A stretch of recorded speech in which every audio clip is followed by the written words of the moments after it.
Hi, welcome to Tales of Dread. My companions and I hiked to Shadow Mountain's lookout station. The hike started at Grand Lake.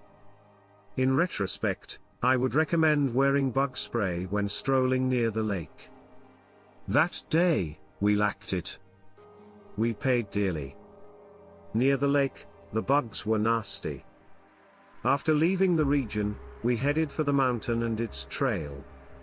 By the time we were halfway up the mountain trail, we'd seen a bear, deer, chipmunks, and possibly a mink. After the halfway mark, the trail becomes extremely steep, and trees across the path made things difficult for us. We reached the top and approached the overlook with relief, but were disappointed. We couldn't climb the tower's locked staircase.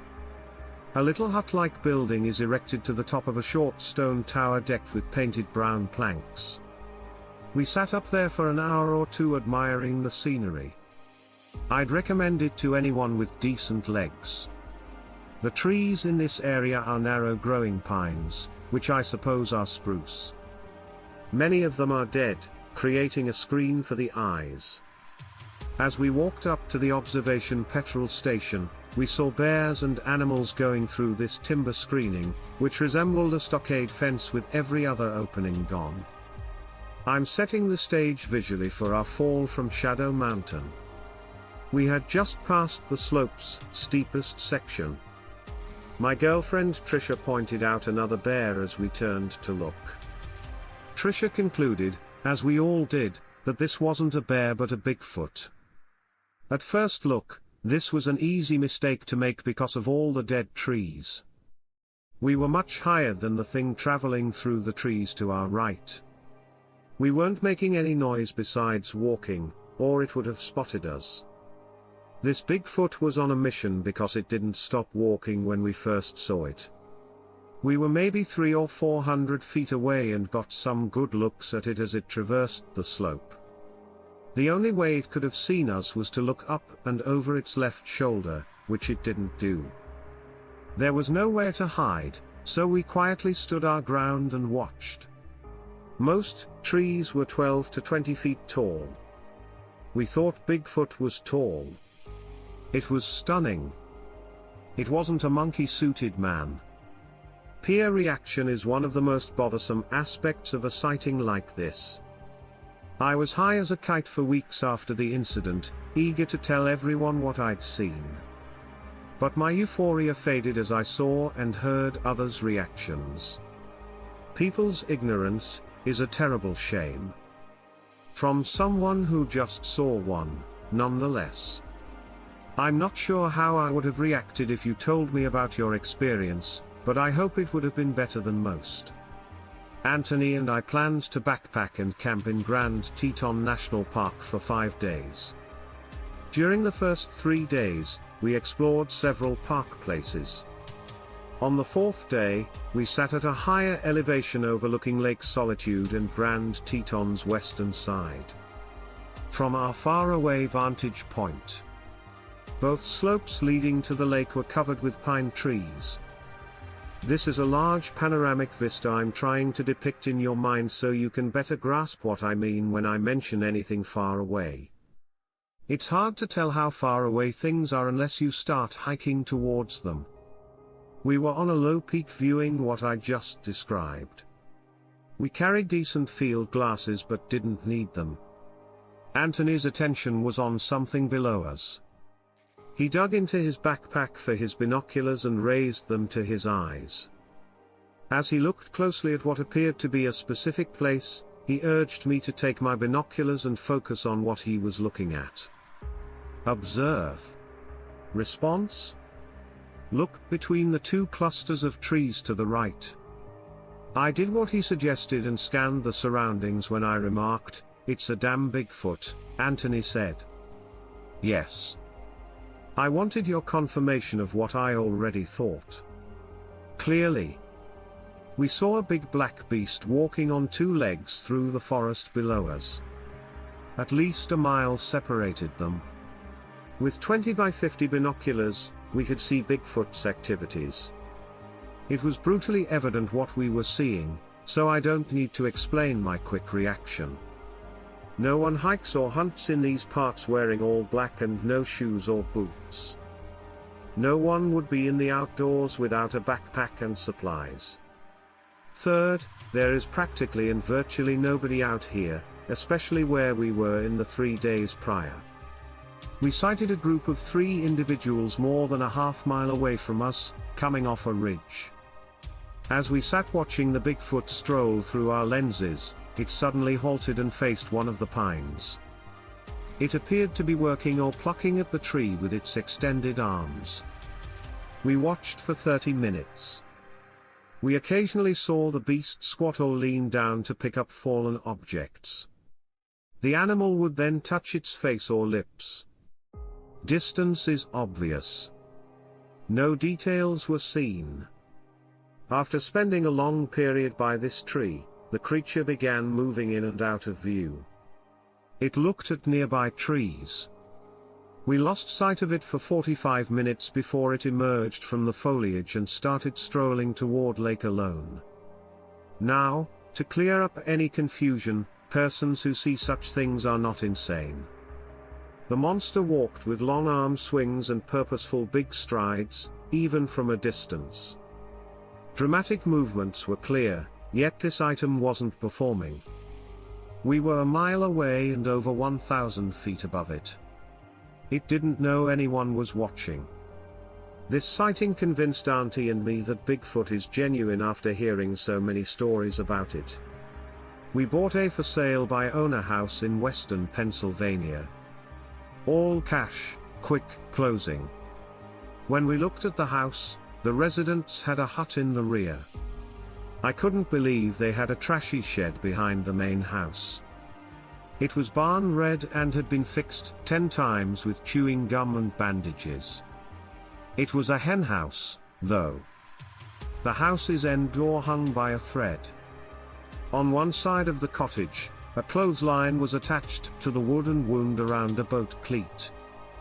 Upper outer sheathing was removed, revealing the stud wall. This was stapled chicken wire. On the outside edge of this same wall was a pen built of pressure-treated 4x4 lumber and chicken wire. I've never seen a more ramshackle junk crate. Before 2 weeks. Deal done. My wife and I said no to them leaving us the hens. At the attorney's office closing table, we questioned how they did removing the hens, John. The spouse remarked, "Thank God we got rid of them. Afternoon yesterday." My wife and I painted the houses inside the next day. Lou was tiling the bathroom. We moved in 6 days. 3 days after we moved in, on April 26, 2015, all hell broke loose. We had recently celebrated my wife's first birthday at the new home on the 25th at dusk. After work, I ventured onto the terrace after the sun had set. All these symptoms happened almost simultaneously. As I exited the rear door, I noticed the hen house's rope lock. Unraveled, it left the coop door open. Unexpectedly, a Bigfoot jumped out of the coop as I was peering at the open entrance. He jumped out and did a Superman leap through the chicken wire as he landed. He was huge and flew out horizontally, landing on all fours 25 feet from the coop. He jumped up, threw the wire off his body, hissed at me, and then ran into the woods behind our house. 3 leaps. The distance he covered in 3-leg motions was amazing. All of this happened so fast that I didn't have time to process what I was seeing. I felt like my heart had stopped and I wasn't breathing. If he wanted to eat me, I'd be dead, but I think I surprised him and he just wanted to leave. I've never been so close to something that enormous. It was evident that it was familiar with the fragrance and position of this house, which smelled like chicken shit, and I wondered whether it had been here before when he stood in front of me. It reminded me of the old Hulk TV show when Bill became the monster. Bigfoot was shredded, with muscle after muscle. His upper lip retracted as he showed me his teeth, and his facial skin wrinkled up, generating a big layer of wrinkles up to his black eyes. I saw dark skin underneath. I assumed he was entirely covered in hair, but he had a beard and quite a bit of hair on his face, save on either side of his nose. His ears seemed tiny and flushed on the sides. My wife works till 11 p.m. Who could blame her for not believing what I said? Chloe and I were on a day hike in Glacier National Park when we approached the McDonald Creekfoot Bridge. It was the strangest and scariest moment of my life to date, and I hope I never experience it again. Why they term this a creek is beyond me, because it's pretty wide and there's white water everywhere. Chloe and I were standing in the center of the bridge, soaking in the stream's sights and noises and enjoying the day. We must have waited a half hour before crossing the rest of the bridge and entering the route. As you pass the bridge, the trail continues along the lower side of a tiny mountain covered in pines that continue up its steep slope. Chloe asked me, "Ed, what is it?" "Whoa." As she pointed, I saw a giant furry creature peeking out from behind a tree 50 feet distant.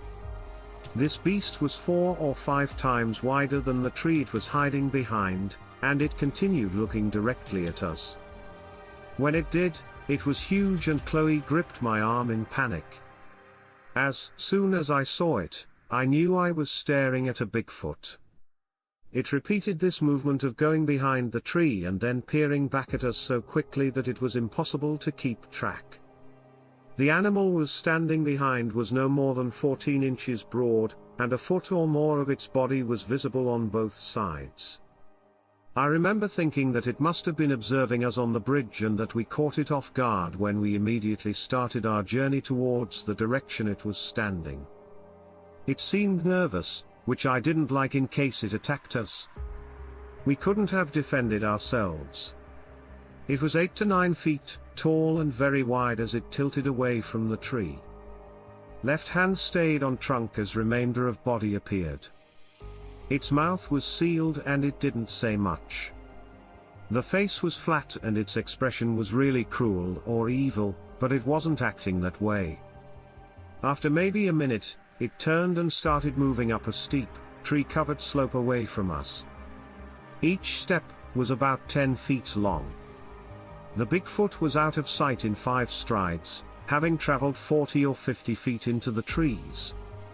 We heard crunching noises for 30 seconds, then nothing. My wife and I crossed the bridge and fled. Chloe was visibly shivering, and I was in shock. I remember breathing very shallowly and having problems processing what had just happened. The Bigfoot's waist was 3 to 4 feet broad, and its body tapered outward from there.